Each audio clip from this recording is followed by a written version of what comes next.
Hey, thanks for watching. I want to talk to you today about what true repentance looks like. Watch at your own risk.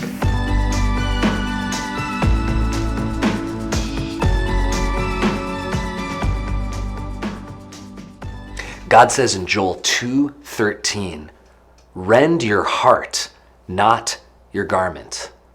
God had sent judgment to these people righteously, and they had received his judgment, and now God was asking and inviting their repentance.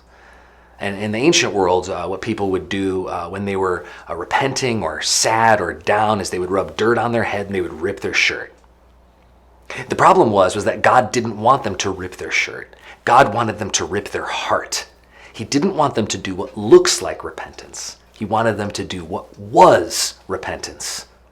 I love this verse. God is saying to them, man, don't rub dirt on your head and rip your shirt and stay the same inside. The problem's in here. Don't do what looks like repenting.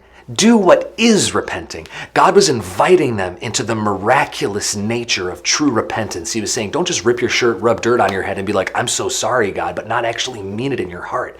He's like, whether or not you rip your shirt, whether or not you put dirt on your head, rip your heart in half. Man, that's rough. That's tough. That's hard to hear. And I hope that you know that I'm saying it to you in love. And repentance isn't easy. I'm not trying to make it sound like it is. And repentance hurts. That's why God describes it as a rip, a rending, a ripping of your heart. But I got to tell you, man, that the sin that is in you, the sin that has been in me, the sin that still is in me, we aren't meant to deal with it outwardly. We're meant to deal with it inwardly. True repentance hurts, and it's a change, and it's a turning to something new, to something better, to following Jesus. We're going to talk about that in the next video, that restoration follows repentance, because the story continues and you get to see the restoration that God promises. But before you can get restoration, you got to get repentance. Man, I love this verse.